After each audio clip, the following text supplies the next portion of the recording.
Hi hello అందరికి నమస్తే. నేను మీ రవీందర్. తెలంగాణ రాష్ట్రంలో అసెంబ్లీ ఎన్నికలు అయిపోయిన తర్వాత ఇక పార్లమెంట్ ఎన్నికలపైన అన్ని పార్టీలు కూడా ఫోకస్ పెట్టాయి.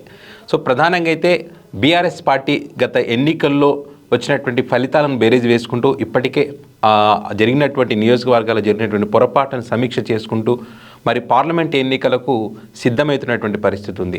అభ్యర్థుల కసరత్ అయితే ఇప్పటి నుంచే మొదలుపెట్టింది. ఒక పక్క బీజేపీ పార్టీ కూడా అదే స్థాయిలో, అంటే మన గతంలో కంటే కూడా మన అసెంబ్లీ ఎన్నికల్లో కొంత మెరుగైనటువంటి ఫలితాలు వచ్చాయి. ఇక పార్లమెంట్ ఎన్నికలు అంతకుమించి రావాలనేటువంటి ఆలోచనతో బీజేపీ పెద్దలు కూడా మరి తెలంగాణ రాష్ట్రం మీద గట్టిగా ఫోకస్ పెట్టారని చెప్పొచ్చు.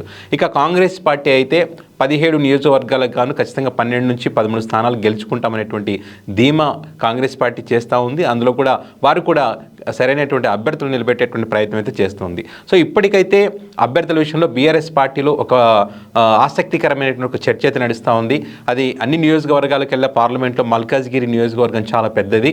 గతంలో ఇప్పుడు రాష్ట్ర ముఖ్యమంత్రిగా ఉన్నటువంటి రేవంత్ రెడ్డి గారు కూడా మరి మల్కాజ్గిరి నియోజకవర్గం నుంచి గతంలో ఎంపీగా పోటీ చేసి గెలిచినటువంటి పరిస్థితి ఉంది. సో ఈ నేపథ్యంలో ఇక్కడ మరి మేడ్చల్ నుంచి ఎమ్మెల్యేగా గెలిచినటువంటి మల్లారెడ్డి గారు మరి ఎమ్మెల్యే పదవికి రాజీనామా చేసి ఎంపీగా పోటీ చేయబోతున్నారు. ఖచ్చితంగా నేను పోటీ చేస్తాను, గెలుస్తాను అనేటువంటి ధీమా మల్లారెడ్డి గారు చెప్తున్నటువంటి నేపథ్యంలో అని ఎందుకో అలాంటి వ్యాఖ్యలు చేశారు ఆయన. మరి అక్కడ ఆయన పోటీ చేసి గెలిచేటువంటి అవకాశం ఉందా అనేటువంటి ఒక చర్చ అయితే నడుస్తూ ఉంది.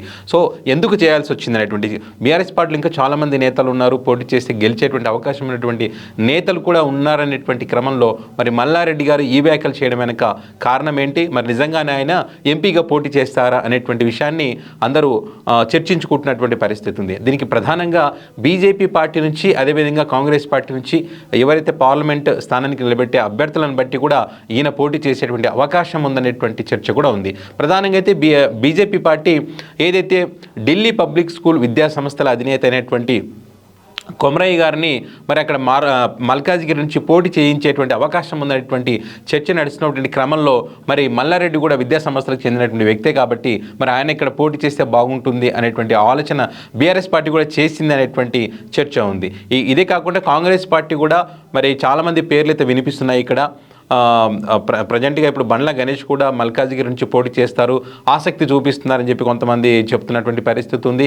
ఈయనే కాకుండా ఒకనొక సందర్భంలో సోనియా గాంధీ గారు కూడా మల్కాజ్గిరి నుంచి పోటీ చేస్తారనేటువంటి అంశం అది కూడా తెర మీదకి వచ్చినటువంటి పరిస్థితి ఉంది. ఇలా చాలామంది పేర్లు, అదేవిధంగా మైనంపల్లి హనుమంతరావు కూడా మరి కాంగ్రెస్ పార్టీ నుంచి ఎంపీగా పోటీ చేస్తారనేటువంటి చర్చ కూడా ఉంది.